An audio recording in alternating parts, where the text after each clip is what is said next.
快递品牌的最好广告。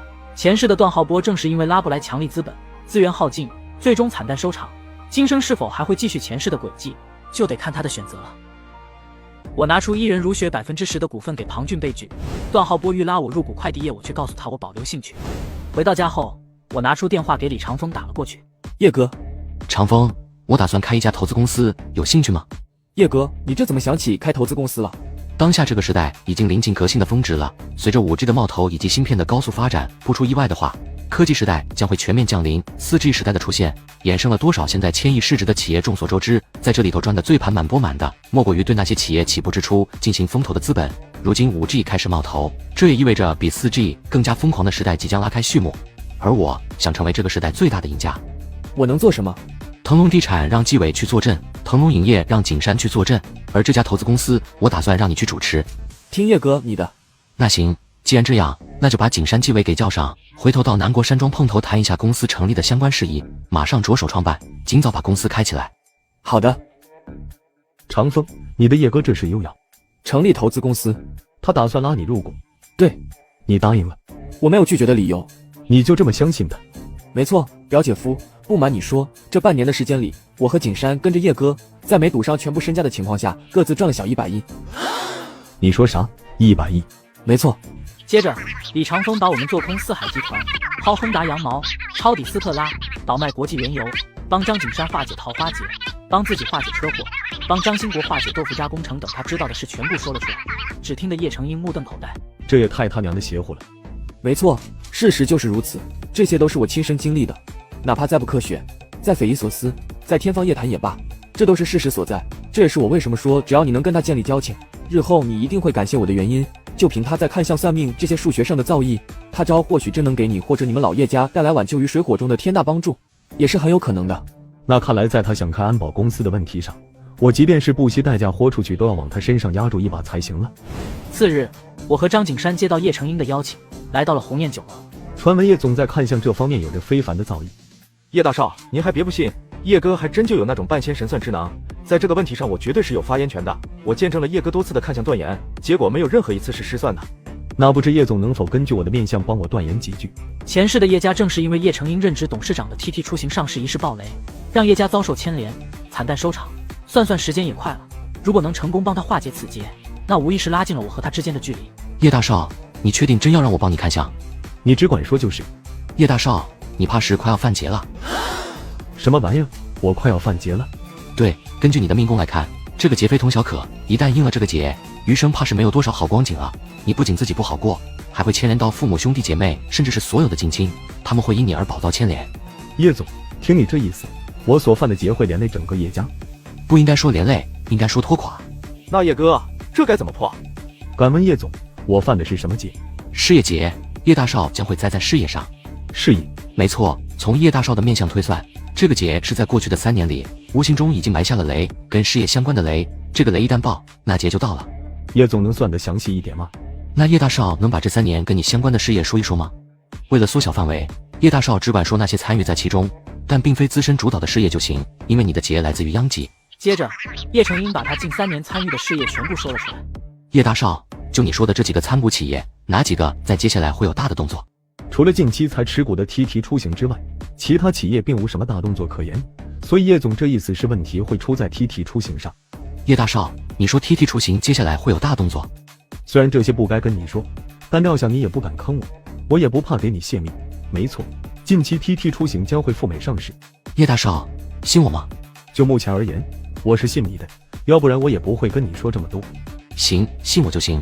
如果叶大少你刚才说的那些没有任何错漏的话，那叶大少的劫是有8、9是来自于 TT 出行。所以叶大少要是足够信我的话，那就在 TT 出行赴美上市之前甩掉手中的股份，把自己从 TT 出行中摘出身来吧。什么玩意儿？甩掉 TT 出行的股份？想必叶总你应该清楚，一旦 TT 上市，我手上的股份届时会迎来何等暴涨。要是叶大少信我的话，那就甩掉股份摘身出来；要是叶大少不信的话，那就纯当我是满嘴跑火车的神棍得了。但是有一点我希望叶大少能往心里去，那就是若真被我给不幸言中的话，不仅是叶大少你自己，或许连叶家都得付出不堪设想的代价。叶成英沉默了，脑海中不受控地回荡着之前李长风跟他说的种种。如果因为你的断言导致我甩掉了 TT 出行的股份，而最终事实证明你的所谓断言不过是一通胡说八道，你知道这将意味着什么吗？如果我的断言真的被应验了呢？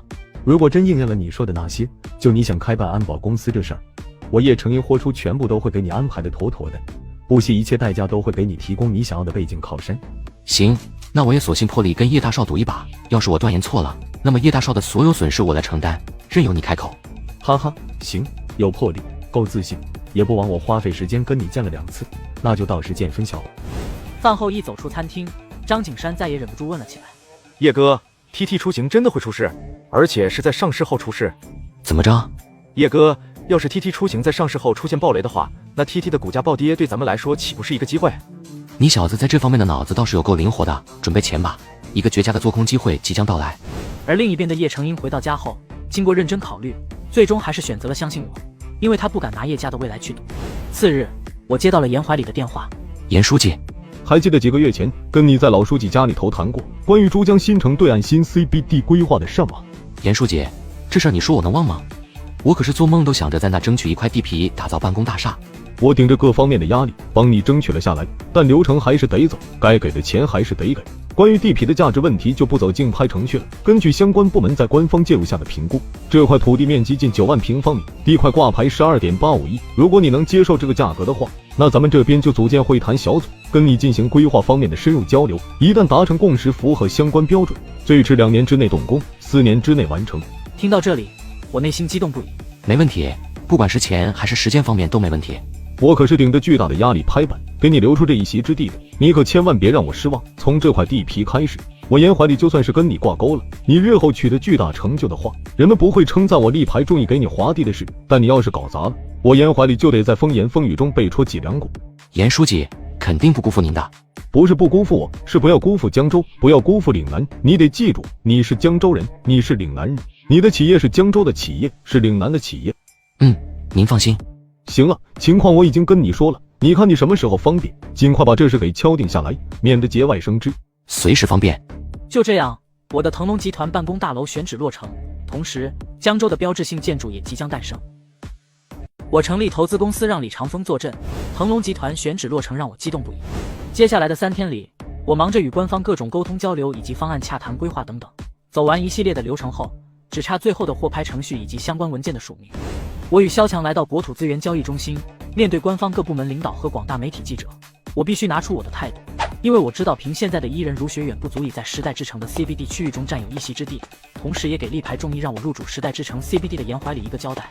我知道，对于伊人儒雪获得时代之城 CBD 的一席之地，在场诸位肯定难以接受，肯定会觉得伊人儒雪何德何能，凭什么可以得到这种资源？对于你们的想法，我理解。但我要说的是，虽然伊人儒雪才成立不到1年时间，可它接下来的潜力爆发，相信各位心中也有数。如今伊人儒雪的生产园区投入使用在即，即将全面解决产量问题，从而得以放开市场。届时它将会给江州官方创造何等的税收以及 GDP 贡献，相信各位也不难想象吧。伊人儒雪的市场不只是江州，待到不久之后冲出华国，拥抱全球市场时，那它必定会成为咱们华国的一张名片，成为咱们江州的一张名片。所以它在时代之城 CBD 作用一座办公大楼，在我看来这也是理所应当的。另外，我对这一地块的设想是4年时间之内打造出江州最高的办公大楼，预计斥资超过300亿去打造一张属于时代之城的闪耀名片。我之所以说这么多，就一个目的，不希望诸位因为伊人儒雪能够获得时代之城 CBD 的地块规划而去进行任何阴谋论，去往江州官方的头上扣一些莫须有的帽子。最后，我再多说这一句，虽然现在这一地块被伊人儒雪拿了下来，但我叶晨还是斗胆大言不惭的再次放话，在咱们动工之前，若有其他企业愿意支出比我叶晨更重的资本去打造这一地块，我随时可以出让。此言一出，现场一片哗然。要知道，鹅厂的新总部大楼80万平方才预计斥资300多亿，这区9万平方不到的面积，就要砸出超过300亿去打造，这特么怎么可能会有企业接受得了？回到腾龙地产，萧强再也控制不住激动的心，开口问道：“叶董，您确定您真的要用300亿去打造办公大楼？难不成我还能是开玩笑吗？但是你这仅仅为了承建伊人儒雪的总部大楼就斥资300亿，这是不是？”眼下唯一能拿得出手的就是伊人儒雪了，所以只能打着伊人儒雪的幌子去为腾龙集团做准备。毕竟目前腾龙集团尚未形成，但是等到这栋大楼竣工时，腾龙集团肯定已经组建好了，届时那儿将作为腾龙集团的总部。这是关于这栋大楼的设计资料，你看看吧。回头你立即组建班子负责这项工程。萧强很是好奇是怎么样的建筑，仅仅9万平方不到就得耗资超300亿去打造，迫不及待地接过 U 盘插到电脑上，看到设计概念图后彻底愣住。一股浓厚的赛博朋克风溢出屏幕，扑面而来的赫然是极具科技感。就仿佛从赛博朋克世界中走出来那般。在这一大楼的概念设计下，什么10大世界最壮观大楼完全不值一提。再往下，则是关于设计的详细结构图以及如何把概念落实到现实的方案跟相关材料等等。萧强足足沉浸在里头2个多小时，到最后大脑一片空白的陷入不可思议中。叶董，您这是从哪儿找来的设计师？哪找的设计师不重要，重要的是你觉得这栋建筑有什么问题没，或者说你对此有什么专业性的建议没？叶董，这是神作，跨时代的神作。先不说我在设计这方面并不怎么精通，就算我再精通都好，也不敢对这种神作去进行任何建议，因为任何建议在这种跨时代的设计神作中都是亵渎。一旦这栋大楼落成，纵观世界上那些所谓的最壮观大楼，全部都得成为笑话。只要这栋大楼亮相面世，100%会成为江州最闪耀的名片，甚至是成为全华国最知名的大楼。行，关于腾龙大厦的工程筹备跟开展，接下来就辛苦你了。要是有什么拿捏不准的，再联系我便是。行，叶董放心。次日，不出意外，一则名为伊人如雪将要斥资超300亿去打造666米江州最高大楼的话题冲到了热搜榜首，席卷了整个互联网，网上各种评论接踵而至。而我在交易中心里头说的那一番话，也导致出现了不少理性客观的声音。在某种程度上，这也是大大减少了江州官方的一些舆论麻烦。景山，叶哥，听说你要盖300亿的办公大楼，我操，你这手笔是不是有点狠了呀？你打电话就为了跟我说这个？这倒不是，叶哥，给你打电话就是想问问你，咱们什么时候出手做空 TT 啊？就在刚才 ，TT 已经在那4大客敲中正式上市了。不着急 ，TT 也才刚上市，就算想做空，那也做不了。明天我打算到腾龙影业公司转转，你通知长风跟纪委在公司等我，到时咱们顺便说说这事。妥，我待会就通知他们。第二天，来到了腾龙影业。叶哥，咱们都是依着你给你定的道路去走的，建立于之前晨瓜影业打下的基础上，在经过咱们一系列的调整之后，公司目前的情况是较为良好。另外，我们也依着你之前给出的名单，成功签下了一部分导演、编剧和艺人。可是叶哥，容我好奇一下，导演跟编剧我还能理解，就那些演员，要么是还在电影学院里的新人，要么是不温不火的18线，咱们签他们干什么？签的是以后，不是现在。名单中的每一个人，我都是下过功夫的。虽然我理解你们的好奇，但你们只需要知道我不是盲目找人充数就行。对了，咱们腾龙影业的第一部电影现在处于什么状态了？已经进入拍摄阶段了，依着导演裴安的要求，整个过程都很低调。现在裴导跟整个剧组在云南那边取景拍摄，我还想着问问叶哥你有没有兴致，咱们一起找个时间过去探探班呢？毕竟那怎么说都是咱们腾龙影业的第一部电影。我就免了，你们要是有时间去一趟也无妨。好了，腾龙影业的事儿就先说到这，咱们接下来说说 TT 吧。叶哥，从 TT 昨天上市后，我就一直在关注着。一个交易日过去了，股价的涨幅所呈现出的势头，无疑是被资本市场所看好。按照眼下的这个趋势，如果没什么特殊意外的话，估计接下来的上升空间还是很明朗的。所以你打算寻找什么样的契机去进行做空？你什么时候能够从证券商那边寄来股票，咱们就什么时候出手。按正常来说的半个月，最不济也得1周才行。而 TT 从某种本质上应该会成为资本狂欢的盛宴，所以我试试看能不能在3-4天的时间里找到券源。必须要快，如果无法在短时间内找到券源去做空，且不说赚多赚少，恐怕连做空的机会都没了。叶哥，难不成说 TT 股票只会暴跌一小阵，然后就迎来全面反弹？要是这样的话，就算咱们错过做空机会，也能抄底啊！抄底的事儿就别琢磨了，先想办法如何在短时间内做空它吧。叶哥，那在做空数量上，咱们该怎么？有多少就做多少，杠杆能起多少倍就起多少倍，把数值最大化。不过我想这些数值不会太高，到时我只要50%，其他的你们3个均分便是。叶哥，我想问一下，在你的计划中，这个做空周期大概会是多久呢？最多不超过20天。那叶哥，我再问一下，依你看来 ，TT 的跌幅会是多少啊？我觉得50%的跌幅应该会有机会的。50%的跌幅，再发动3-5倍杠杆，又是几倍的短线暴利，他们此时也不会再去怀疑。对我而言，这就是前世的轨迹。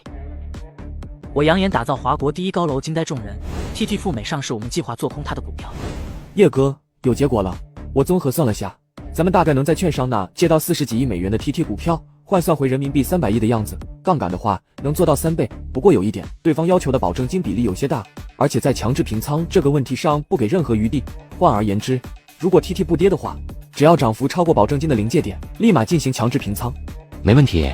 对方对保证金的要求是多少？因为对方给的是3倍杠杆，所以他们要求杠杆前的1比1，也就是如果咱们借300亿股票的话，那就300亿的保证金。行，不知你跟景山还有纪委现在的手头情况如何？我这边给你转账170亿，用来当保证金，我只要50%，也就是150亿的3倍杠杆，其他的你们3个分了。我知道李长风和张景山二人已掏不出100亿保证金，便多拿出20亿来。李长风也不再矫情。好，谢谢叶哥，我马上通知景山跟纪委。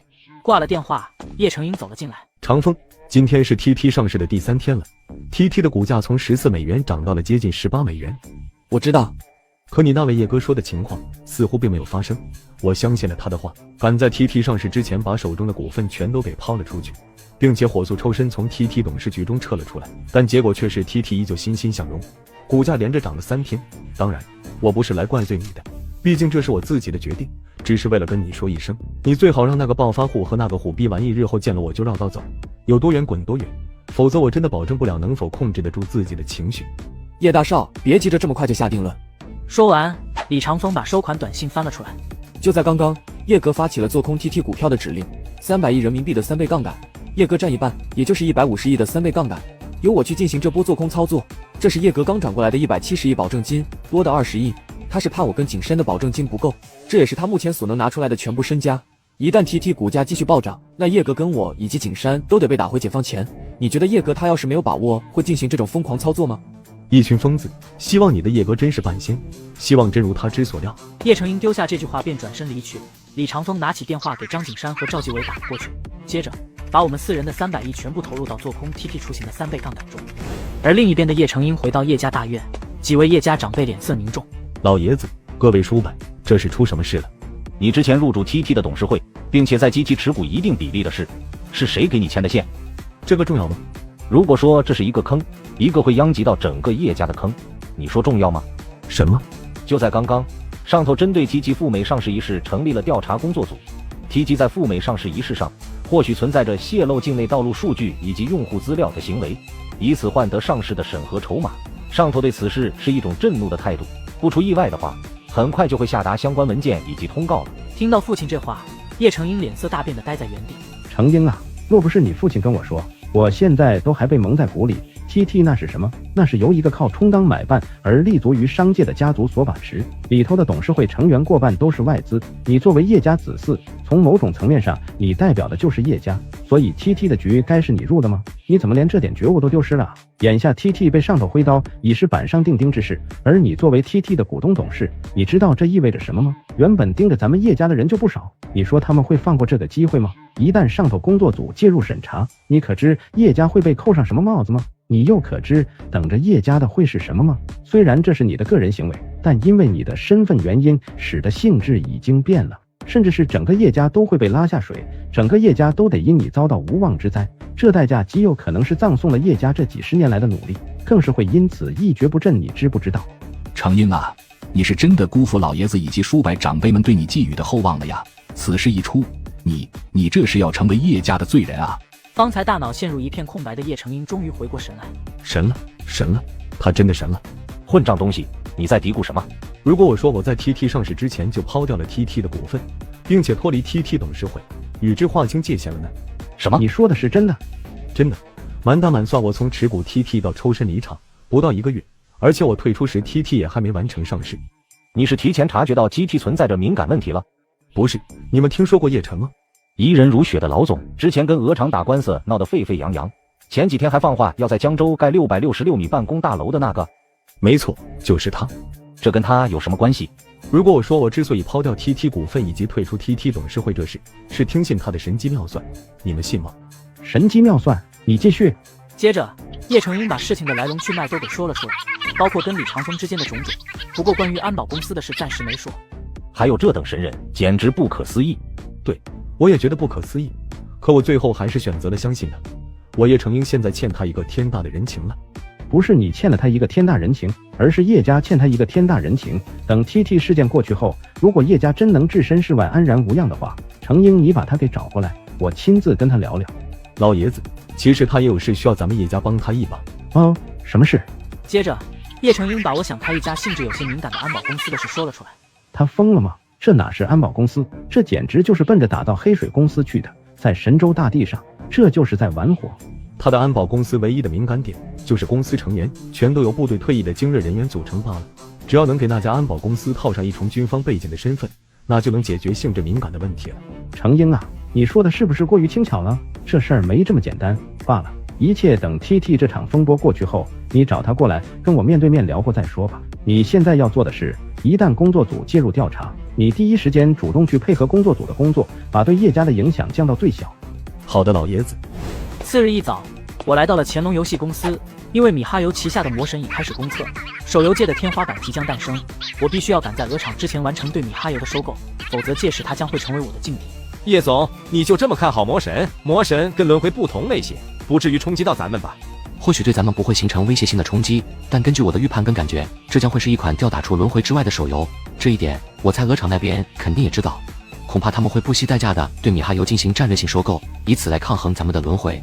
叶总，那你说该怎么个收购法？全股权收购肯定是不现实的，所以我的要求不高，能让乾隆游戏成为米哈游的第2大股东便是。至于如何让米哈游接受咱们的入主，如果钱能够解决的话，那就用钱去解决。那如果米哈游不接受呢？那就技术入股，用轮回的一些专利以及技术换取米哈游的股份。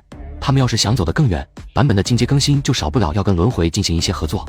叶总，真的要用专利跟技术去换取米哈游的股份？咱们这岂不是在成就对方吗？成不成就的不重要，我说过，轮回的未来在于端游，而不在于手游。之所以想收购米哈游，纯粹只是不想米哈游被鹅厂入主，从而来跟咱们进行对抗搅局罢了。再一个就是魔神的潜力极其可观，值得我出手。行，听叶总的，给我几天时间，我先对米哈游跟魔神研究一下，然后再找他们。TT 上市暴雷，我一句话拯救了叶家。李长风把我们4人的300亿全部投入到做空 TT 股票的3倍杠杆中。次日的伊人如雪迎来了一群不速之客。陈总，岛乐不管先生作为全球著名的建筑设计师，经他之手设计出的摩天大楼在国际上都是排得上号的，并且那些作品在建筑设计界都获得了不俗的奖项。他此番亲自赶到江州来，并且主动提出愿意承接你们的办公大楼设计，这已经足以展示出了他的诚意所在。要知道，岛乐不管先生在过去的设计生涯中可谓是绝无仅有，所以我希望你们能够好好珍惜这种机会。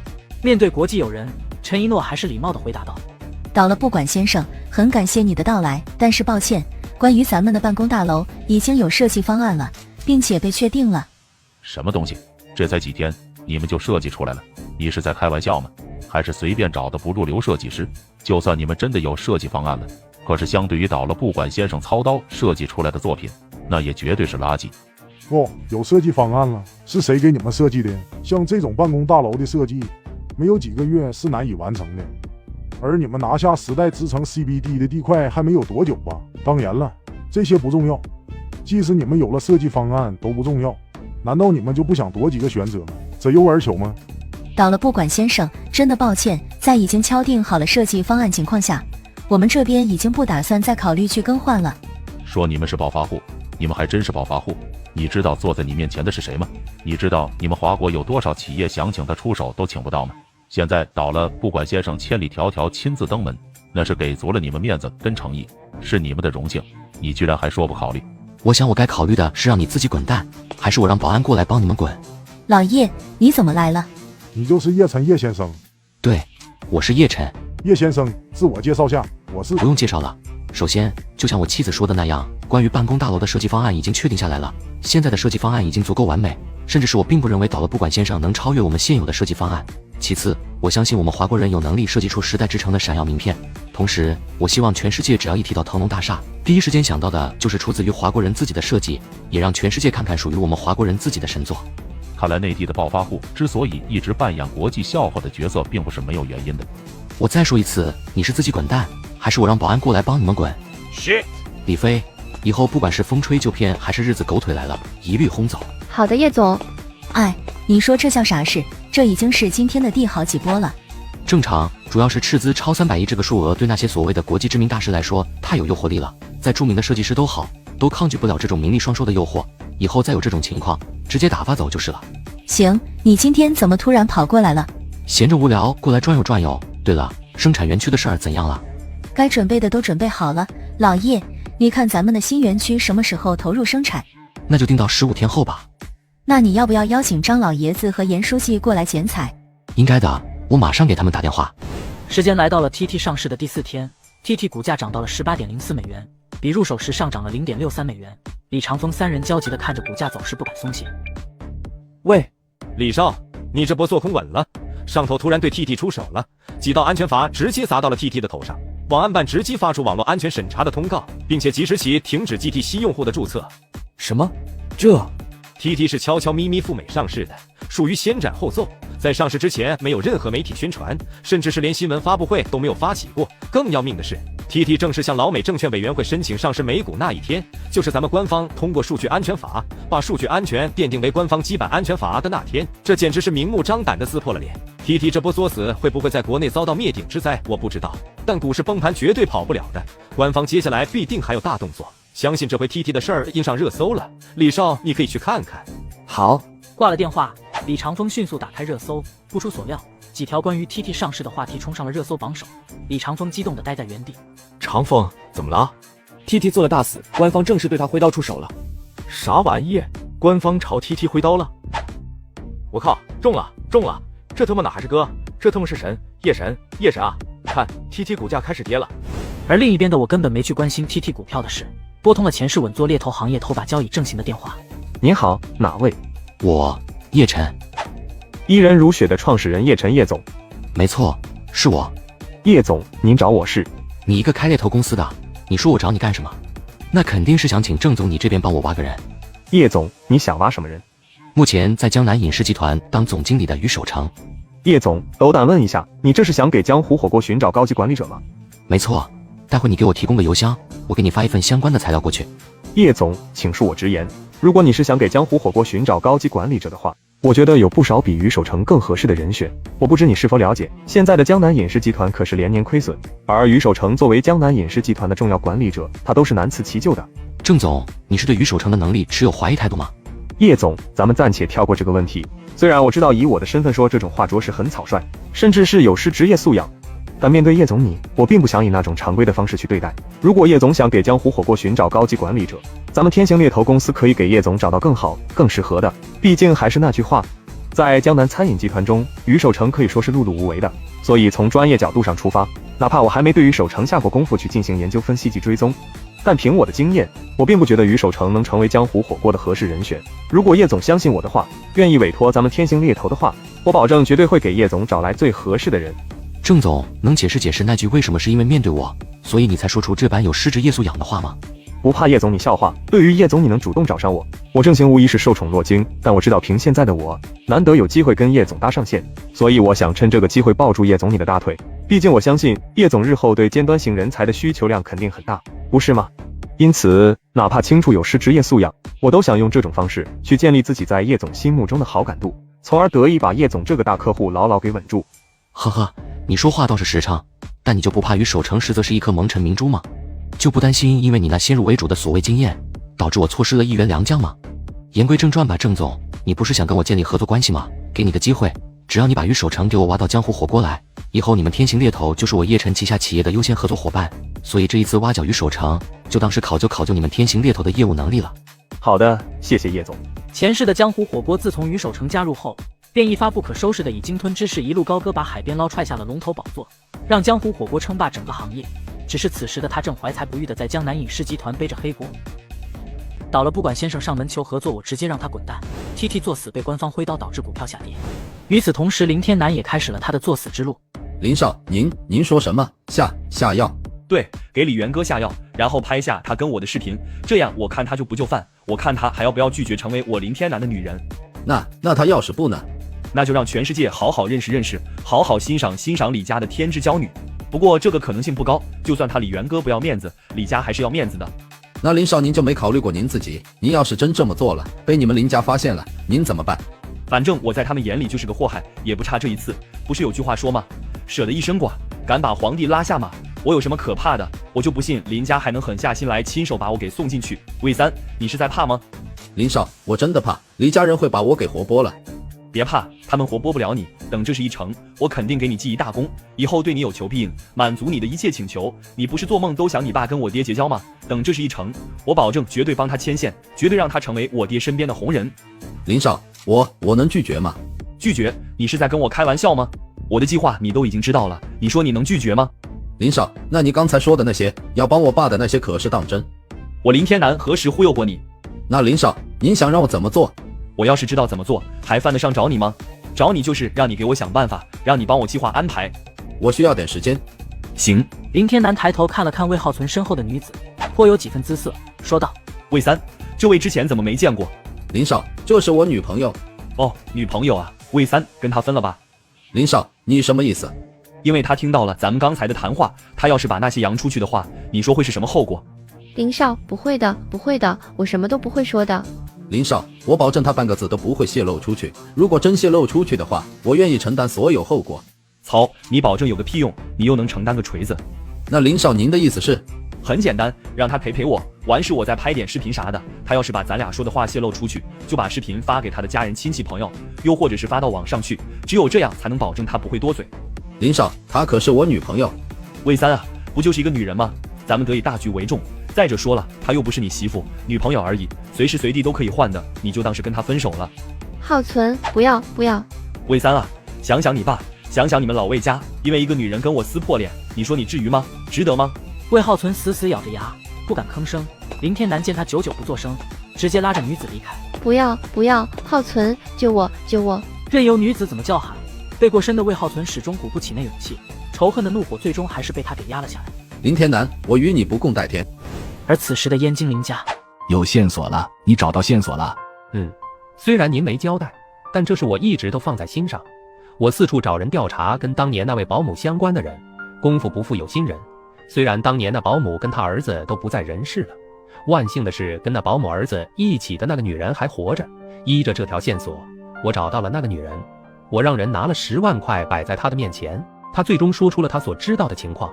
据她所说，当年她的孩子被她婆婆，也就是咱们林家那个保姆送给了一户大户人家，不过她不知道是哪户大户人家，可却从她男人醉酒之后的口中得知，说是她婆婆在调包完孩子之后，把那孩子送到了江州福利院门口。所以我跟柳慧的孩子在调包之后被当年的保姆放到了江州福利院门口。对，所以按常理来说，小少爷应该是进入了江州福利院。那你查过江州福利院当年的孩子名单没有？如果江州福利院有备案的话，肯定不难找出我跟柳慧的儿子。我开始时也是这么想的，但是由于事情发生在30年前，当时并没有网络备案，顶多只是纸质文档备案。最重要的是，当初的江州福利院早就被拆掉了，所以眼下唯一的线索只能从当年那些福利院的工作人员身上下手。只有找到那些工作人员，才有机会进行下一步了解，希望能够顺利找到他们，希望他们能回忆起当初的事来，只有这样才有机会找到小少爷。所以这是还没有实质性的进展，也算是看到希望了，有了去追查的方向，同时基本可以确定他的身份户籍应该是在江州，甚至是现在有可能还在江州生活。老严，这事就拜托你了，无论如何我林风雪都不会让我林家子嗣流落在外。您放心，只要我还有一口气在，我都会为这事奔波到底。还有，这事切记一定要保密，尤其是柳慧跟老爷子。这是必然的，您不用担心这个。另一边的我正在整理前世的记忆，突然心头荡起一阵莫名的慌乱。老公，我有件事，不知道怎么跟你说。跟你妈有关。怎么就扯到我妈身上去了？除了你妈之外，我想不到还有什么能让你流露出这种表情来。话说跟你爸妈那边也快1年没有来往了，他们现在什么情况了？身体如何？两人还算是硬朗吧，你怎么还关心起他们来了？毕竟他们是生你养你的人，所以再大的恩怨过节都好，还是难以去漠视的。你对他们释怀了？还是那句话，他们始终是你的爸妈。好了，你还没说你到底想说什么事。我有了。有了？什么有了？一诺，你说的是真的？我又要当爸爸了，哈哈。一诺，这是天大的好事，你刚才怎么还一副欲言又止的纠结样子？你可别跟我说你想。我怕这又是女儿。你怕我重男轻女，你怕我会失望。你先听我说，我知道你的思想不会那么传统封建，我知道男孩女孩在你看来都一样，可我不行，我得为你着想，咱们终究是活在世俗中，传宗接代跟继承，这注定是避不开的话题，尤其是你还打下了这等江山，这也在无形中显得那个问题尤为突出。一诺，你信命吗？怎么？人这一辈子早在冥冥中注定了，站在你的角度，我理解你的想法，只不过就像你说的，我的思想还不至于传统封建到那种程度，对我而言是男是女随缘即可。退1万步来说，如果你非要抱着那种想法，咱们现在不也还年轻吗？所以你现在去考虑那么多干什么？你说的我也明白，但是我是真的想当一个可以让你儿孙绕膝的妻子，毕竟我是孤儿出身是吗？一诺，你就是想的太多了，就算我是孤儿出身，经过这几十年，我早就释怀想开了，早已习惯并且接受了这一切。在我看来，人这一生草草几十年，最终也不过一堆黄土，活得安逸自在胜过一切，不应该再去被所谓孤儿身份束缚内心。你作为我的妻子，我也希望你别想那么多，别去被那些束缚到。两世为人的我几十年苦寻身世无果，虽然已经释怀，但心中的梗始终无法放下。不知今生某些轨迹的变化，是否能弥补两世的遗憾。林天南计划对李元歌下药，见到魏三漂亮女友直接拉走。次日，女子来到腾龙科技，找到了李元歌。可儿是吧？你说你要跟我说魏浩存跟林少他们怎么了？他们要给你下药。你说什么？他们要给我下药？对，我亲口听到的。接着，这名叫可儿的女子把那晚经历的事全部说了出来。这事儿你报警了吗？没有，我不敢。我知道报警肯定是没用的。像那种变态禽兽，他要是怕制裁的话，就绝对不敢那么猖狂，更不会在事后轻易放我走。而且我知道，如果我报警的话，下场肯定很惨。明智的选择，但你为什么敢找我？你不是说了吗？林天南对你的威胁就是，你要是敢把这事儿扬出去，他就把那些发出去。能让那个变态禽兽只敢用下药这种方式，并且还得小心谨慎的人，肯定很不简单。而我只想报复。你觉得你的报复能通过我去实现吗？要知道，他们虽然商量着要给我下药，但事实上他们的计划还没有开始。他们倒是大可说那只是一句玩笑话，这样一来的话，他们无疑也知道是你把他们的计划告知给我，所以你就不担心后果吗？那我会想尽一切办法杀了他们。可儿，感谢你过来跟我说出这一切，说吧，你想要什么结果？我想让他们受到应有的制裁，我想让他们付出应有的代价。如果法律制裁不了他们，那我就想办法杀了他们。行，关于你说的那个林少，我会想办法让他付出他该付的代价。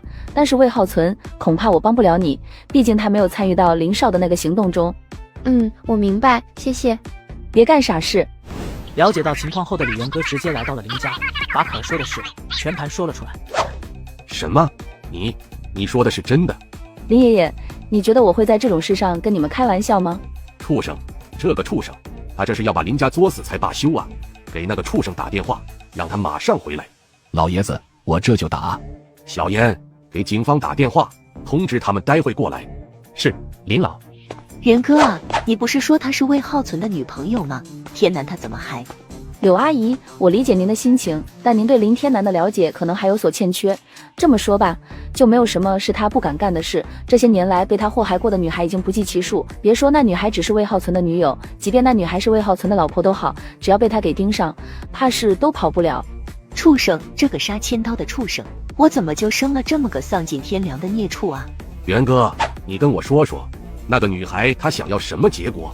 首先，一定得销毁林天南手上的那些视频，一旦那些视频流出去，那女孩的人生就毁了，彻底被毁了。其次是让林天南接受法律的制裁，让他为他的行为付出应有的代价。放心，我会给那个女孩一个满意的交代。接到父亲的电话后，林天南也迅速赶了回来。我操，什么情况？元哥啊，你想找我，直接给我打电话不就行了吗？还亲自开车过来啊？不是，爸妈，老爷子，你们这是怎么了？林少，先把可儿的视频交出来吧。什么可儿？什么视频？你在说什么？魏浩存的女朋友。你什么意思？什么魏浩存的女朋友？魏浩存的女朋友跟我有什么关系？别装了，把视频交出来吧。你真想我把那个女孩带到警局去，然后让法医从她的贴身衣物中进行 DNA 提取？要知道，她当时的贴身衣物还保留着没洗，那上面可有你的 DNA。操，这他妈怎么可能？我当时怎么可能会有我的 DNA？ 畜生！你这个畜生！30年了，这些年来我都是怎么教育你的？该打打，该骂骂。我不奢求你成为什么天之骄子，人中龙凤，我只想你当个好人，只求你能当个好人。怎么就这么难啊？你爱玩，你喜欢惹事，你甚至处处给我跟你爸，给林家招黑，我们都忍了。可你怎么能够丧尽天良，到连做人的基本道德底线都失守啊？你就是个畜生，畜生啊你！妈，我错了，我错了。畜生，你是不是还计划给元哥下药？爸，我就是开个玩笑而已，我没有。不重要了，先把那个女孩的视频交出来吧。好，我交出来。说完，林天南乖乖交出了手机。李元歌迅速接过手机，打开视频，立即传出可儿那凄厉的惨叫哀求声，还有林天南各种威胁以及拳打脚踢声，赫然是变态到了极点，足以让他们清楚那女孩当时遭到的是何等凌辱折磨。林天南啊，林天南，你个禽兽不如的东西，你压根就不配当人，还有辈分吗？没有，我对天发誓，绝对没有。林伯伯，不介意我保留视频，在有必要的时候提交给警方吧？可以。等会，你想干什么？就在这时，几名警方人员快步走入林家客厅。林老，林部长，这是出啥事了？把他带走，今天我林家清理门户。爸，我错了，我知道错了，原谅我最后一次好不好？我保证最后一次。爸，我可是您唯一的儿子，难道你就忍心把我送进去？爸，林老，您老是想把天南送去戒毒所？什么戒毒所？他这是犯瘾了。家门不幸，家门不幸啊！马上把这畜生给我抓走，无需看在林家的任何份上，一切依照程序从严处置。元哥，你不是要给那女孩讨个公道吗？把你知道的一切都给警方言明。接着，李元哥又把事情的经过说了出来，还把视频给了警方。马上把他给我铐走，马上！几人也不再犹豫，直接将林天南带走。为什么会这样？我前世到底做了什么孽，才会生出这么个畜生啊？柳行长，天南他其实不是您跟林部长的儿子。老严，小严，你说什么？你说什么？老严，你……林部长，抱歉，我知道我出尔反尔，背弃了对您的承诺，但事已至此，我觉得没有再隐瞒下去的必要了。比起林老跟柳行长为那个冒牌货肝肠寸断，我觉得咱们有必要让他们知道这个消息了，至少这能让他们好受点。这到底是怎么回事？那个畜生不是柳慧跟风雪的儿子，那他又是谁？接着，老严把整个事情的来龙去脉全部都说了出来。小严，你是怎么知道这些的？你又是几时知道这些的？天南出车祸住院的时候，那时候我才发现他的血型跟柳行长和林部长的对不上，于是我私底下把这事儿跟林部长说了，然后用天南的 DNA 跟林部长的进行了比对，结果是没有血缘关系。林老放心，当时是我全程跟医生对接的，此事外人一概不知。如此荒诞的事竟然发生在我林家，养了30年的孙子，竟是当年保姆的孙子，竟是一个瘾君子的儿子，怎么会这样？怎么会这样啊？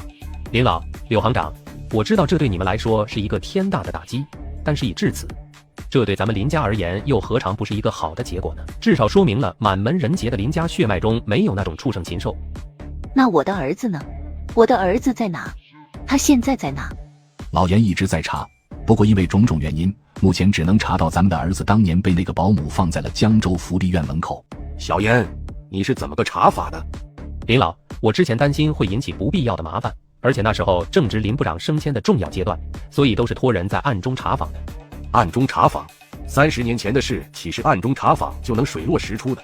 马上去通知林家所有人赶回来，把这事告知他们，动用所有能动用的关系，无论如何都要把我林家遗落在外的亲生骨肉给找回来。是，林老。此时的李元哥也彻底呆住。江州孤儿院，30岁，人中龙凤，这个人会不会是我叶晨？可而找上李元哥告知林天南的计划，林家大义灭亲，将其送进号子里踩缝纫机。时间来到做空美股的第18天，此时的 TT 股价已经下跌到了8.27美元，是时候收网了。我拿起电话给李长风打了过去。喂，叶哥，我正准备给你打电话呢。TT 现在的实时股价已经下跌到了8.27美元了，咱们是不是可以收手购入结束做空了？收吧，估计跌不了多少了，不差那点了，动作快点。行。挂了电话，李长风迅速敲打键盘，购入，还仓，操作完成。可算是完事了。18美元的价位做空，8.27的价位回购，3倍杠杆，18天162%的利润。你大爷的，这波有点饱了，哈哈。关于这场300亿做空的盈利、手续费什么的，回头交割结算时，咱们这边均摊全出，就不用叶哥去扣除他那手续费了。你们有意见吗？你说的这不废话吗？肯定是咱们仨均摊啊！没有叶哥，咱们连根毛都捞不着。这要是还让他给手续费的话，咱们几个得有多狗？快看，反弹了！次日，我受邀来到了叶家，见到了叶家老爷子。听程英说，你意图开一家不太寻常的安保公司，希望叶家给你那家公司套上一层可为你们保驾护航的特殊背景，是吗？对，我相信叶大少肯定跟你老详细说过这事儿了。如果说叶家答应你，那就等于把叶家跟你绑在同一条船上，一荣也许不会俱荣，但一损绝对会俱损。你觉得这对叶家来说是何等风险？一旦你或者你的安保公司变质，叶家又得为此付出何等的巨大代价？你是聪明人，所以我相信你肯定很清楚。我知道，这对叶家来说确实存在着很大风险。关于这个问题，我现在说再多都是徒劳的，但我还是想说，我或者我的安保公司永远都不会变质。我的根在华国，我的苗也在华国，不管是我也好，还是我的妻儿子女也罢，此生都不会脱离脚下的这片土地，回到实质本身，那就是我叶晨光是靠着一人如雪，假以时日登顶财富之巅，并不是什么遥不可及的奢想。所以叶老觉得我有任何去变质的理由吗？明明可以站在神坛上享受顶礼膜拜，我又何必自坠深渊被千夫所指，还得连带着子孙后代都被戳着脊梁骨来骂呢？这不是你说服我拉上整个叶家去跟你捆绑在一块的理由。既然你说你光靠伊人如雪便可在日后登顶财富之巅，那为何还要去成立那么一家安保公司？出于性质层面的敏感，这可是很有可能会让你搬起石头砸了自己的脚。从自私角度出发，我希望我的安保公司带着神州标签在全球遍地开花，在收获着大量不菲酬金的同时，也能掌握到全球动态。从民族大义角度出发，我希望日后全世界在提及流淌着炎黄血脉的安保公司时，是敬而生畏的，在有必要的时候，能为官方干一些不方便出面干的事儿。为官方干一些不方便出面干的事儿，比如呢？比如帮在外头挨欺负的炎黄子孙讨公道，比如帮海外的炎黄子孙挺直脊梁。你觉得官方会需要你吗？我无所谓官方需不需要我，我只想在力所能及的范围内干一些自己能干想干的事。叶家冒这种险能得到什么？虽说在 TT 事件上，叶家欠你一个天大的人情，可再大的人情都好，都无法跟这样的冒险画上等号。我无法给出一个明确的答案，我只能说，一旦我的安保公司获得了巨大成功，跻身成了全球首屈一指并且震慑力无处不在的安保公司时，这对帮着安保公司保驾护航的叶家来说意味着什么？而且我需要的只是叶家帮我在国内保驾护航而已，外面的天地我自己闯，外面的事我自己扛。叶老爷子思索片刻后，话题一转：你小子的看相造诣不是匪浅吗？你看看我还能活几年？说什么万寿无疆寿比南山这些，叶老您肯定也不爱听，所以就叶老爷子这个经济神，再活个10年8年的不在话下。既然我还有10年8年，那你要不要给我当10年8年的干孙子？叶老，您是认真的？小叶啊，让叶家给你兜底保驾护航这事，我还是不敢赌。这对叶家来说太过于激进，太过于冒险了。很简单，因为叶家一旦介入其中，那就少不了叶家那些对手会伺机借题发挥。咱们神州不同于其他国家，很多事物都设有绝对的红线，如果踩上了，后果很麻烦。我知道你之所以会想到找叶家帮忙，是因为程英那个臭小子开办的炎黄格斗训练基地吧？但我希望你能明白，炎黄格斗训练基地跟你的安保公司在性质上是截然不同的。一旦叶家掺进去，就等于在踩线之余还主动给人送上了把柄。不过这里头并不是没有文章可做的，并不是说一定要让叶家亲自出面才能让你的安保公司在国内安枕无忧。叶老指的是认您当干爷爷？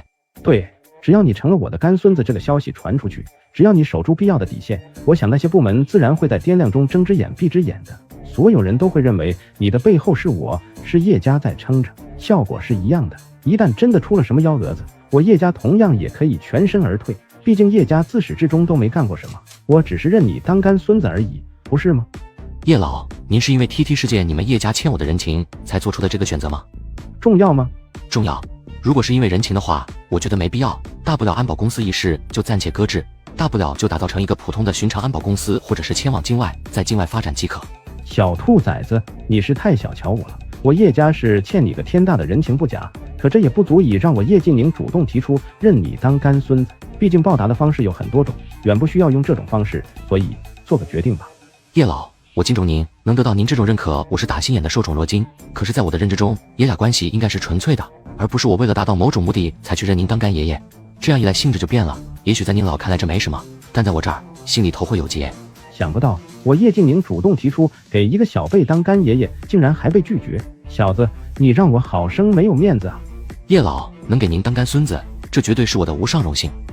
虽然我不知道你拒绝的真正原因是什么，可那些不重要了。这样吧，你拒绝我无所谓，但我还是让叶家上下对外透露出已经认你为干孙子的消息，就当是我一厢情愿吧。你觉得如何？如果我再拒绝叶老的好意，那就真的是不识好歹了。感激之情，小辈叶晨放在心里头了。矫情。说完了正事，那就再多闲聊几句吧。小子，要不要再赐你一份机缘？叶老说的是林家，你不是在看相算命这方面造诣匪浅吗？正好我跟林朝阳关系尚好，正好他也信江湖学术这一套，我可以引荐你到林家去发挥你的半仙能耐。一旦你能征服林家，日后你在人脉能量这方面，怕是不用我多说了吧。我犹豫了起来，我的出现导致了林天南这一世的轨迹已经偏离了前世，这或许会导致林家的气数轨迹跟前世截然不同。就算我真能在林家人的眼中化身半仙，我也不愿趟林家那趟浑水。叶老，您的好意我心领了，可我毕竟不是专门混那行的，跟身边好友卖弄还行，那种级别的世家可不是我能轻易去显摆的。既然你把话说到了这份上，那就罢了吧。我们做空美股 TT18天狂赚480亿。江州的叶老想认我当干孙子，我果断拒绝。此时的燕京林家也动用了一切能动用的关系，寻找流落在外的子嗣。岭南巡抚康安邦也受林家所托，到张家老院子找到了我。小叶，听说你是在江州福利院长大的是吗？对，康巡抚怎么问起这个来了？主要是想感叹一下你如此出身，竟然能在如此年纪达到如此成就。康巡抚过誉了，我只是运气好而已。你太谦虚了，小叶，既然你是福利院出来的，不知你跟福利院那边是否还有联系？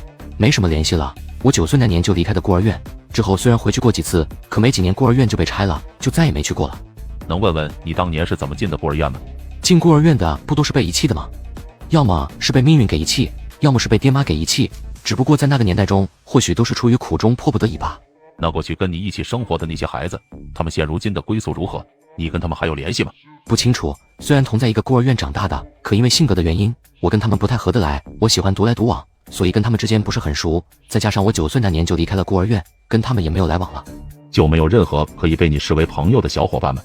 这个还真没有，因为跟他们都不怎么扎堆，所以也谈不上什么友谊，甚至是对他们我都没多少印象了。康巡抚，您怎么好奇起这些来了？没，就是出于你的成长经历，随便问问罢了。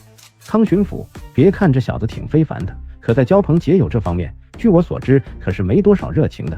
就说他在这1年来，似乎除了我孙子景山他们几个，并没有跟太多人进行来往，大部分时间都是待家里陪老婆孩子。不过说来，这也是难能可贵的，若是换了其他人，怕是早已上蹿下跳四处交际喽。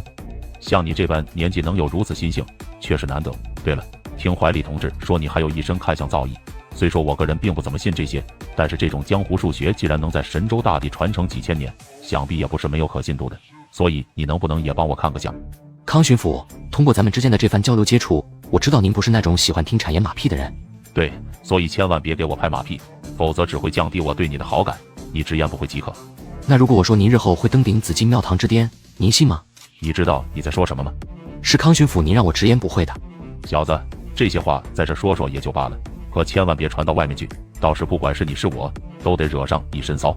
如果今天再多一个人在这的话，我只会说上一声看不透。康巡抚，我那半吊子的水平要是上得了台面的话，那您在2年之后将会朝东边迈步，东边将是您的福地。好了，到此为止，别再说下去了。散场后，看着离开的大巨，严怀礼开口说道：康巡抚，您是不是忽略了一个问题？什么问题？叶晨他也是来自于江州福利院，而且他的年龄也对得上。你是说叶晨的条件符合林家失散在外的子嗣？对，从条件上来看，他是符合的。我的确是糊涂，忽略这一点了。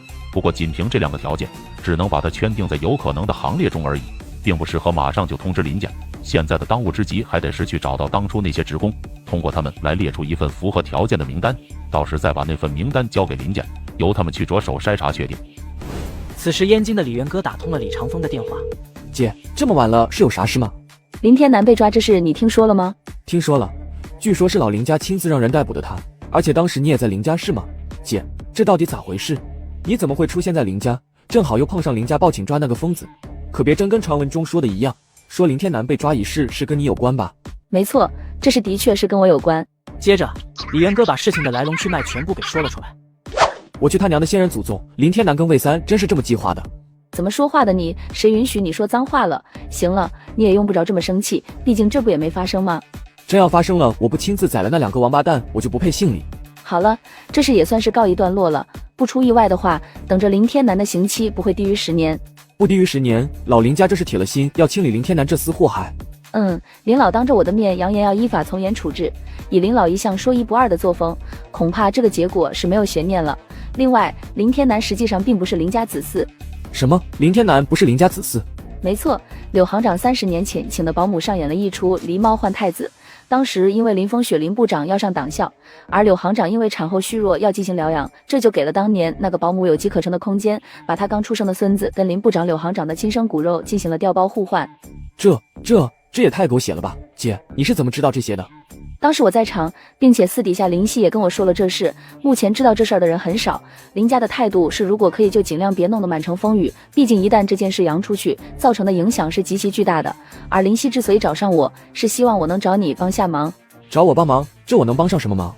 林部长的儿子当年被那个保姆放在了江州福利院的门口，很有可能会被江州福利院抚养。可惜当年那所福利院也早早被拆掉，这也就造成了一种犹如大海捞针的情况。虽说林家那边已经对江州省府高层进行了委托请求，可到现在都没有进展反馈。林夕跟我展开了一定的讨论分析交流，在经营遗传方面，作为林部长跟柳行长的结晶，各个方面肯定也差不到哪里去的。你不是在江州待了那么些年吗？所以希望你能帮忙留意。江州孤儿院，人中龙凤，李长风下意识中浮现出了一张面孔，不是别人，就是我，叶晨。姐，林天南今年多少岁？比你大1岁，30。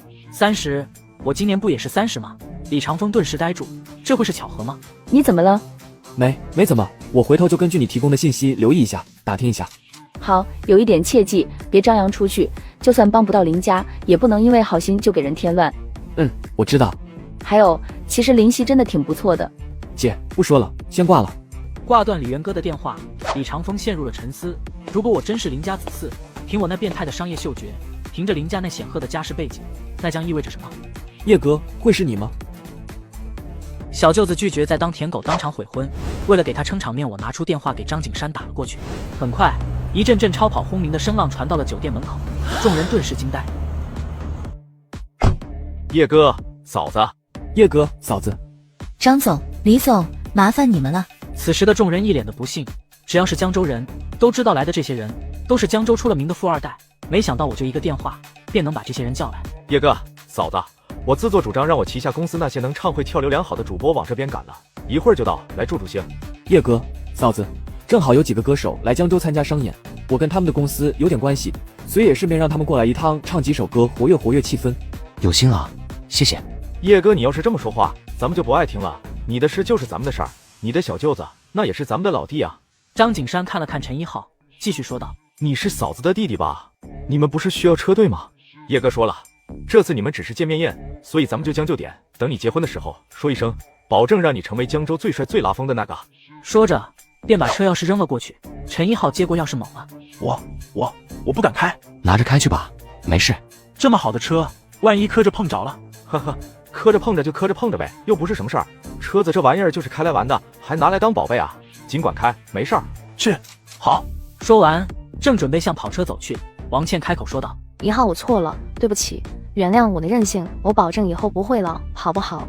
一浩，你不能这么对咱们倩倩啊！你如果不要她了，那她以后可咋办啊？事儿都是妈挑起来的，是妈不对，是妈错了，你就原谅倩倩好不好？跟倩倩回去把婚礼给举行了，算是妈求你了，成吗？虽然这些车跟陈一浩无关，虽然陈家现在已是山穷水尽，但这都不重要，重要的是看到陈一浩有个拥有这种能量的姐夫。一旦跟陈一浩结了婚，傍上这种姐夫的大头，那未来的日子可想而知。陈一浩深呼了一口气，说道：“让你们王家的宾客亲友都回去吧，酒店里头的一切由头到尾都是我去凑钱来操办的，跟你们王家没关系。现在婚礼不举行了，让他们散了吧。对了，你们那些宾客亲友的红包也让他们自个去讨回来就行了。”你一定要这么绝情是吗？我跟了你3年，整整3年，你就是这么对我的吗？你还是人吗？3年，这3年我是怎么过来的？你心里就没点逼数？跟你在一起3年，还不如说给你当了3年孙子。等到谈婚论嫁时，你明知道我家里的条件，你跟你妈还硬要18万的彩礼，一套婚房1辆车。我爸妈不仅把棺材本都掏空了，还把未来几年全都给提前预支了。罢了，不扯这些没意义的，好聚好散吧。其实说来这也不是下车里的事儿，下车里充其量就是压垮骆驼的最后一根稻草。从前的那个舔狗陈一浩也彻底死了。哦，对了，我陈一浩不是什么傻子，你心里头想的是什么？我很明白，有些事看破不说破，所以好聚好散，给双方留点面子吧。还有，记得把彩礼退回来，免得人家说你们王家闲话。说完，也没再理会王倩一家，带领车队扬长而去。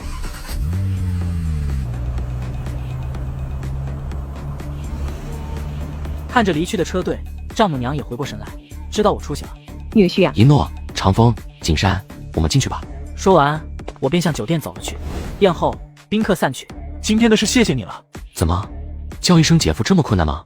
我打趣的说道。一浩，你怎么回事你？叶晨是你姐的老公，你喊姐夫那不是理所应当的吗？还愣着干什么？赶紧叫啊！呵呵。陈一诺看着势利眼的父母，不由冷笑一声。要是今天没有这一出，这会儿他们还不知道的把话说的有多难听。可就因为我暴露了自己的能耐，一下子让这二老对我们的态度来了个36000度大转弯，就差没把跪舔2字写在脸上，让他觉得很恶心。陈一浩却是待在原地，不知道该怎么办。谢谢姐姐姐夫。还是弟妹懂事。行了，你今天算是做了人生中最明智的选择，比起那个什么王倩、启文要好10000倍不止。以后好好待人家吧，人家为你不可谓不是豁出去了一切。还有就是以后做人做事冷静点，理性点，安分点。岁数不小了，别老让你姐担心。知道了。知道你是借钱来搞的这场宴席，所以你姐把所有的费用都结给了酒店这边了，算是我们给启文的见面礼。你回头让他们把你的那些定金退回去给你。走了。行，1号、启文，你俩好好的，我们就先回去了。姐姐姐夫慢走。回到家里，叶晨，我之前还想着尽量别在我爸妈面前暴露那些，可缺个你倒好，来这么一出，你就没想过他们会就此缠上我们。我爸妈是什么人，这些年来相信你比谁都清楚，这不是给自己找麻烦吗？你不是应该站在你爸妈那边劝我不计前嫌的吗？我打趣地问道。呵呵，自从他们开始给我张了2婚，从你手上夺过那张银行卡的那一刻起，我对他们已经绝望了。不过再怎么说都是我父母，身为子女我会赡养他们，但也仅仅是赡养而已，不可能给机会让他们把我当成摇钱树。一诺，今天的事我是不想1号难看。如果当初不是1号把户口本偷出来，我们能结婚吗？如果不是他，你和悠悠这2年又要多遭多少罪？我知道1号现在不待见我，我不怪他，都是我咎由自取。他曾把我当亲哥哥对待，可我却那样对待你娘俩。不过我相信我和他早晚会冰释前嫌。至于你父母那边要如何对待，我完全取决于你。这样一来也好，至少他们不会再像以前那样对待你跟悠悠了。罢了，不说那些了，你放心，虽然他们是我的父母，但我也不会拿着你的钱往娘家那头搭的，更不会让你去许赐他们什么。就算你要搭也没事，我的世界是你跟悠悠，你做什么决定我都支持。喂，哪位？是叶晨吗？听到这熟悉且带着几分沧桑沙哑的声音，我的心跳一下子陡然飙左。您是高老师？没想到你还能听出老师的声音来，甚是欣慰啊。高老师把我当成亲生儿子一样对待的高中老师，前世的我在创业失败性情大变后，是他把我从悬崖边上拉了回来。可好人命不长，不久便癌症去世，未能报答他的恩情，成了我一生最大的遗憾。高老师，这哪的话呀？我叶晨忘了谁都不能忘了你啊。是吗？不过你虽然忘不了我，但却忘了你曾经的雄心壮志，忘了我对你的谆谆教诲，忘了我对你寄予的厚望啊。高老师，您这话什么意思啊？叶晨啊叶晨，我教书这么多年，你是我寄予最高期望那个。老师知道你的身世，多么希望你能改写自己的命运，扭转自己的人生。你当年的确没让我失望，考进了很不错的一本学府，本是一条逆袭人生的康庄大道。可你为什么要把这一手好牌打得稀巴烂啊？高老师，您说的是？我问你，你是不是走上了歧途？酗酒是赌，还惹了不少高利贷，连房租都交不起，处处找人借钱。叶晨，你怎么可以活成这样啊？是，老师您说的没错，不过这都是过去的事了。过去的事了？你的意思是你改了，改邪归正了？不瞒老师您说，我的确混蛋到差点走到妻离子散这一步。万幸的是，我又重新活过来了。现在谈不上有多么富裕，更论不上什么功成名就，可起码也算是老婆孩子热炕头了。你说的是真的？真的，我骗谁都不敢骗您。高老师，您现在在哪任教了？我去找您，跟您叙叙旧。这段时间我在外地参加教研会，得周六才回来。还有，你们那一届的同班同学也在周六举行同学聚会，邀请了我跟其他几个老师，你看你要不要过来？既然高老师都发话了，我肯定去。行，那到时候咱们再叙叙旧。好的，高老师，再见。康巡抚找我问及孤儿院的事，却忽略了我的条件完全符合。李元哥给李长风打电话说出此事，让他激动不已。次日，已成立雷霆速递的段浩波找上了我。不出所料，他的雷霆速递四处融资，却无人敢入股。所以段总找我来，就是为了找我谈融资计划的。对，想要在三通一达以及顺丰 JD 的垄断下杀出一条血路，仅仅是靠拼西西的战略合作显然是不够的。想高速扩张蚕食市场份额，烧钱是唯一的途径。除了价格战之外，还需要一记重磅方式打响进军快递业的第一枪，这些都需要大量的去烧钱。重磅方式打响进军快递业的第一枪，段总说的重磅是什么？收购百世。先不说收购百世带来的重磅效应所在，就百世在三通一达、顺丰 JD 的夹缝中耕耘多年出来的成果，出于百世的成熟体系以及这些年建设下来的网点跟覆盖的区域，一旦把百世收购下来，这将会大大缩短雷霆速递的基础建设，继而直接获得进军快递市场的厮杀入场券。同样，这也是跟拼西西建立战略合作关系的基础条件。百世，你确定能把百世进行收购？目前的百世董事层几乎在打包出售国内快递业务的决定中达成了一致，而且我也跟百世的董事层接洽过，他们在寻找收购者这一事上偏向于搅局者，而不是偏向于曾经的对手。说说你是打算怎么个搅局法，以及你的目标。同城包裹6块，省外8块，3个月实现日订单量500万家，半年实现日订单量1000万家，1年后实现日订单量2000万家。基于你的这种野心，你估计得烧多少钱才能换来这种市场份额？300亿，只要熬过去，只要烧出这种市场份额，我有信心能扭转局面。你愿意把68%的绝对控股权让给我？不愿意，可我没得选。说说吧，68%的股权，你希望在我这边得到多少融资？300亿。300亿融资如果能换来雷霆速递在快递业中的横刀立马独占鳌头，这的确不怎么多，但要是栽了，这300亿就得打水漂，连渣都不剩，而我也将被永远载入投资界的史册中。叶总，所以你的意思是，虽然这种玩法很疯狂，但我叶晨就喜欢在疯狂的路上走，要么就不玩，要么就玩一票大的，用1年时间去赌未来。我有兴趣，融资金额没问题，你出一份详细的融资计划书给我。好的，叶总。从 DOA 咖啡厅里出来，我驾车直奔我们新成立的投资公司腾龙资本。我打算让腾龙资本入主雷霆速递。叶哥，你说的是让腾龙资本入主雷霆速递？对。叶哥，如果入主雷霆速递的话，你对雷霆速递的规划是如何的？1年之内烧出至少300亿，以价格战的方式抢下市场份额。腾龙资本你俩各自占股10%，所以是否选择让腾龙资本入主雷霆速递，我持开放式态度，由你们自己来挑。这有啥好挑的？肯定是紧随叶哥你的脚步啊！就算是投资失败，大不了我也就赔个几十亿，反正钱都是跟着叶哥你赚的，所以誓死相随。景山说的对，没啥好挑的。虽然我跟景山在腾龙资本一人各占10%的股份，可咱俩知道这都是你给的机缘，在决策方面，叶哥你说怎样就怎样。既然这样，那就等雷霆速递总裁段浩波把融资计划书拿来后，没什么问题的话，腾龙资本的第一枪就在入主雷霆速递中打响。对了，叶哥，我突然想起个事来，你小时候是不是在江州福利院待过的？闻言我不由为之一愣，又是江州福利院。长风，你丫的是不是缺心眼？怎么哪壶不开你提哪壶？叶哥，抱歉，我没你们想的那么脆弱。没错，我的确是在江州孤儿院长大的。你问这个干什么？叶哥，我有个朋友的哥哥，当初因为家里的一些特殊原因导致失散，现在才在追查中得知他哥哥很有可能被江州福利院给收养了，但由于已经过去了20-30年了，追查起来很难。我想到了叶哥在江州福利院待过的，才想跟您打听打听。我操，长风，你那朋友的哥哥多少岁了？30，跟叶哥同岁。同岁，会不会出现那么一种情况，就是叶哥是你那朋友失散的哥哥？当初在孤儿院跟我同龄的可多了，而且长风刚才说的是极有可能会被江州孤儿院收养而已。叶哥，听你这意思，你好像不想寻找自己的身世似的。是啊，叶哥，你有想过查找自己的身世吗？这么说吧，如果能找到的话，我早就找到了。叶哥，你看可不可以提供一些东西，让我帮你去比对一下 DNA？ 长风，何方神圣能让你这么上心？你那朋友是啥来头？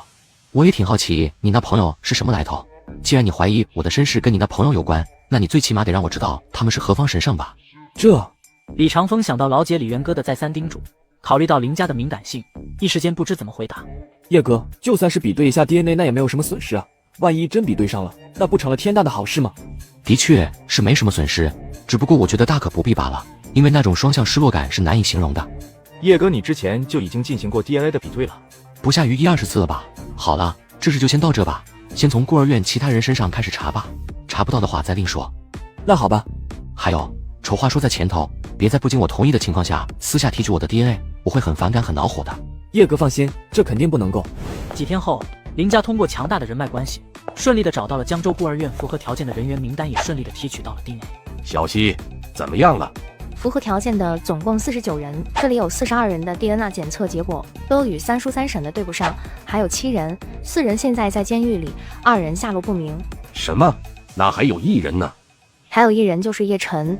叶晨，就是前段时间被叶老认作干孙子的叶晨。对，爷爷，你可能还不知道，叶晨的伊人如雪昨天晚上放出40万件的商品，5秒钟售罄，净利润超1亿。什么？接着林夕将他所知道的以及在李长风那里听到的全部说了出来，只听得众人目瞪口呆。没想到他如此年纪竟会有如此成就，难得啊！小严，林老，你马上去江州一趟，我待会给叶老头打电话。那个叫叶晨的小家伙不是叶老头的干孙子吗？我让他把那个小家伙找出来给你，你看情况想办法提取他的 DNA。好的，林老。次日，我接到叶老的邀请，再次来到了叶家。叶总，久仰大名了，今日见着真人，果真是人中龙凤啊！难怪能被叶老认作干孙子。叶总，不用拘于年纪辈分，叫我一声老严就行。那可不行，我还是叫你严伯吧。还有，您既然是叶老的相识，那就直接喊我小叶就成。别干杵着了，坐下吧，坐下说。来喝茶。就这样，这次见面就在拉家常中结束，让我感到疑惑。此时的我全然不知，困扰我两世的身世之谜即将揭开。我浑然不知，燕京林家私下提取了我的 DNA 进行亲子鉴定。此时的林家气氛已紧张到了极点。喂，林老，对上了，真对上了，确认无误了。老严 ，DNA 比对真对上了是吗？我的儿子真给找着了是不是？比对结果一定不会有错的是不是？刘行长 ，DNA 的比对鉴定结果匹配度是99.99%，是由最权威的部门出的结果，错不了，出不了错的。好，风雪，咱们去江州，马上去江州，儿子在那，咱们马上去找他。刘慧，你先冷静一下。为什么要冷静？我冷静不了，我现在就要过去，我一刻都等不了了。机票，对，订机票，我现在就订飞江州的机票。我知道你不想等，我也一刻都不想再等，但问题是咱们去了江州就直接登门找他吗？说你是他的母亲，说我是他的父亲，说他是咱们的亲生儿子吗？你觉得他能轻易接受吗？而且过去那30年间，他一直都顶着孤儿的身份，至于他是否会对父母存在着怨念痛恨，咱们也都无从知晓，所以就这么贸然过去，你觉得合适吗？风雪说的没错。那你说怎么办？该怎么办？风雪，我不想等了，我等不了了，我一刻都等不了了。我理解，江州肯定要去的，老严不是才跟他喝了早茶吗？明天让老严再找他一趟，让老严跟他谈谈身世问题，顺便让老严从侧面带咱们解释一下，如果他的反应不过激，咱们再登场，如果他的反应过激，咱们再想其他办法。风雪说的没错，都到了这一步，也不必再着急这一天半天的。回头我跟康巡抚打声招呼，咱们明天一块前往岭南，让老严在会面现场提前布置个摄像头，咱们看一下叶晨在身世问题上的态度如何，再决定是否要马上见他。翌日，接到康巡抚的电话后，我来到了岭南。康巡抚，到底什么事呢？您这整得让我有点慌啊。放心，肯定不是什么坏事，给你介绍个人，一个或许能够帮你找回身世的人。什么？帮我找回身世？康巡抚，您这是？走吧。很快，我们来到了接待室。严伯，怎么是您？咱们又见面了，康巡抚，忘记跟你说了，我昨天跟叶老一起和他喝了一顿早茶。既然如此，那我就不去多做介绍了，你们先聊。说完，康安邦便转身离开了房间。小叶，很意外吗？的确有点意外。严伯，刚才康巡抚跟我说的是给我介绍一个可以帮我寻回身世的主，所以您是奔着帮我的身世来的。可以这么说，能被康巡抚百般欣赏，能让叶老认作干孙子的人，我自然是想跟你建立一段交情。所以在得知你是在孤儿院长大的后，而我正好又有点这方面的能量，就想着看能不能帮你小子找回身世，好让你欠我一份人情什么的。呵呵。没错，我的确是在江州孤儿院长大的，但你怎么就能肯定我会有寻亲的需求？怎么？难道你不想寻回双亲，找到自己的出处？就我今时今日所拥有的当下，你觉得我还需要去执着于双亲身世吗？你这是对你的父母双亲有着怨念？怨不怨念的暂且不说，在我的记忆中，父母就是一个遥不可及的词儿。那些最艰难、最痛苦、最无助的阶段，我都是自己咬着牙扛过来的。我9岁那年，因为跟孤儿院的其他孩子合不来，便离开了孤儿院。在离开孤儿院的那些年里，我被流浪汉打过，被那些衣着光鲜亮丽的孩子围殴过，我跟恶狗抢过食，被恶狗咬过，在垃圾堆里找过屎，也蹲过饭店后门等人倒掉残羹剩菜，诸如类似的事早已数不胜数，习以为常。还有几次被巡警带回所里，打算将我送回孤儿院，最后都被我给溜掉了。因为我好强，既然选择了从福利院逃跑，那就不能再回到那个地方，哪怕在外头流浪饿死我也认了。万幸的是，虽然命比草贱，哪怕说命悬一线奄奄一息的次数不在少数，可还是承蒙老天的垂怜，一路狗活了下来。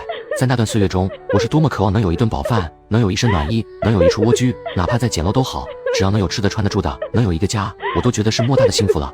可是没有，因为我是一个孤儿，一个没爹没妈的孤儿。但这不怪别人，是我自己的选择。如果我当时愿意留在孤儿院的话，肯定不至于那么凄凉。要说我后悔离开孤儿院吗？有时后悔，有时又不后悔。因为性格原因导致我在孤儿院里头一直都被其他孩子排斥，一直都是被欺负的那个。虽说我一寡敌众不行，但在被欺负过后，我都用智取的方式逐个报复了回来。不过说来这或许就是命吧。如果当初我不是逃离孤儿院，或许就没有今时今日。毕竟在离开孤儿院后，我经历了太多常人难以想象的苦难，正是那些犹如蝼蚁般苟且着的经历，才让我那条贱命变得坚韧起来。在那个过程中，我也曾无数次羡慕那些有着爹妈庇护的孩子，我羡慕他们的口中能喊出声声爸妈，我羡慕他们能够被大手拉着小手，羡慕他们能耍脾气，羡慕他们可以笑得那么灿烂，哭得那么任性。然而在羡慕都好，我也只能以看客身份远远地望着，渴望着，我幻想着自己有朝一日也能跟他们一样，可惜渐渐的这一幻想破灭了。从来不想认命，也从来不会去认命的我，在这一世上选择了认命。说句大逆不道的话，我是真的希望他们在我出生之后就离开了人世，因为那样一来我就不算是被抛弃的孤儿，而是因为双亲离世才沦为的孤儿了。也只有这样，我才没有去怨恨他们的理由。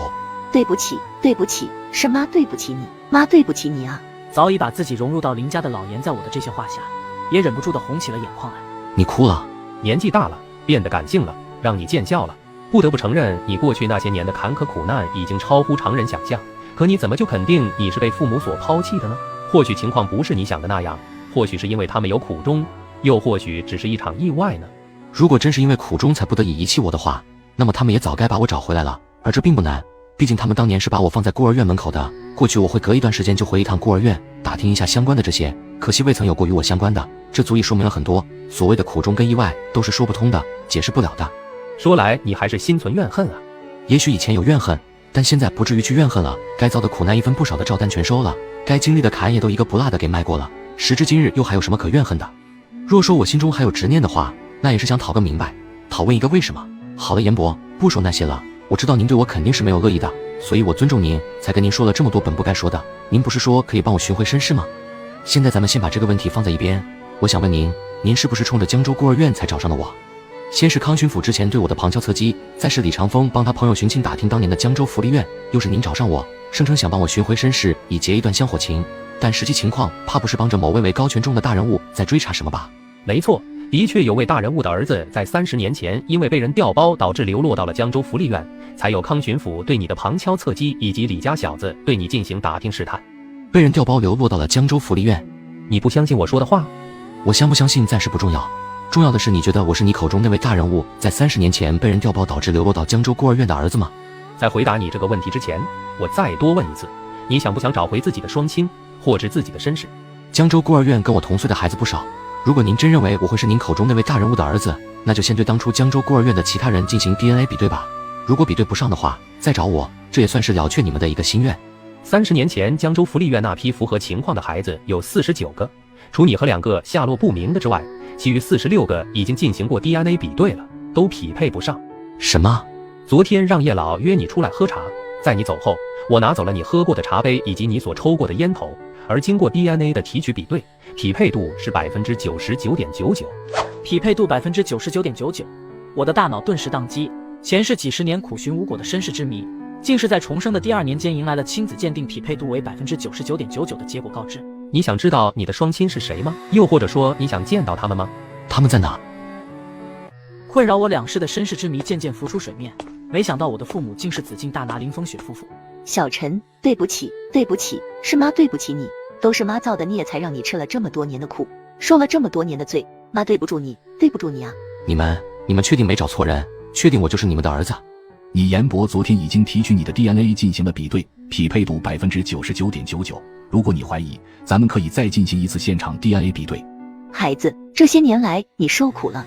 林部长、柳行长，那个叫林天南的是你们的儿子吧？听你们这意思，是说30年前我跟林天南被调包了？你知道林天南？知道，他之前找过我的麻烦，如果不是有叶成英，可能我多少也得摊上点无妄之灾。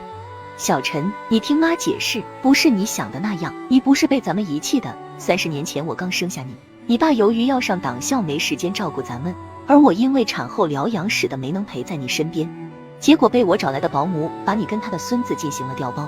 直到2个月前，林天南因为车祸进了医院，老严才从医院那边发现林天南的血型跟你爸还有我的对不上，他当时便把这事告诉了你爸，结果在 DNA 比对上发现跟你爸还有我的都匹配不上，你爸就瞒着我，瞒着林家所有人，让老严私下去查这事儿，最后才查出是当年那个保姆来了一出狸猫换太子，后来才获知襁褓中的你被遗弃在了江州福利院门口。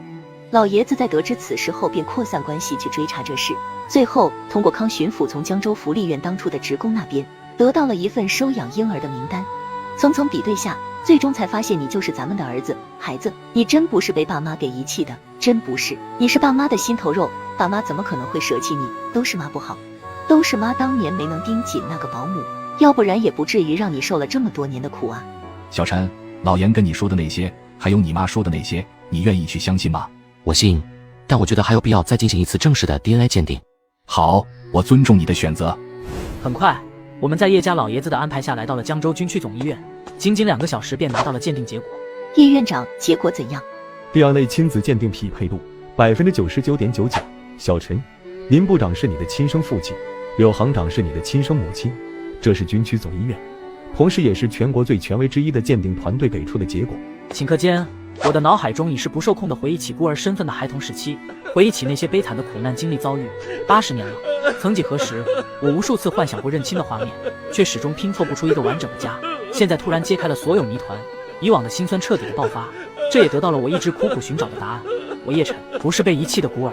小陈，对不起，对不起，对不起。抱歉，我失态了。孩子，对不起，过去那30年间，但凡我能……别再说过去了，都已经过去了。对，都已经过去了。孩子，让妈看看你，让妈再好好看看你。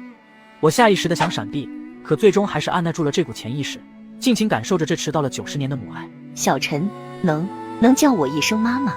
一声再简单不过的妈，此时仿佛成了无比烫嘴的字词。两世为人的我曾在梦里无数次练习过，此时却无法张口，最终还是妈。爱。小陈，你现在方便回燕京一趟吗？你爷爷还在等着，还有咱们林家其他人都在等着。风雪，不着急，咱们不着急。小陈不是已经娶妻生女了吗？咱们先认识认识咱们的媳妇跟小孙女，到时候再让小陈带着一诺跟悠悠回去。小陈，咱们先回你那，妈给下厨做饭，等一诺跟悠悠下班放学回来，可以吗？回到山水涧，母亲第一时间走进了厨房，亲自下厨给儿子儿媳孙女张罗一顿家常便饭。我和父亲从家常扩展到民生时政经济科技，甚至是一些极其敏感的话题中。你选择经商这条路是真的可惜了。我只对经商有兴趣。爸爸，我跟妈妈回来了。厨房的母亲听到开门声，迅速跑了出来。老叶，家里来客人，你怎么也不跟我提前说一声？阿姨好。悠悠，我不是阿姨，我是奶奶。不，您这么好看，这么年轻，您是阿姨，不是奶奶。悠悠，叫爷爷奶奶。哦，奶奶好，爷爷好。乖，悠悠真乖。老叶，这2位是一诺，这些年多亏你陪在小陈身边，不离不弃地照顾着这个家，妈感谢你，真的感谢你。一诺，因为种种原因，小陈30年前跟咱们骨肉分离，直至今天，咱们才把他给找回来。这一解释让陈一诺瞬间如遭雷击，听这意思，眼前这2位是我的亲生父母，是自己的公公婆婆，是悠悠的爷爷奶奶。一诺，你先陪陪他们，我去厨房把饭菜给弄好。小陈，妈去弄。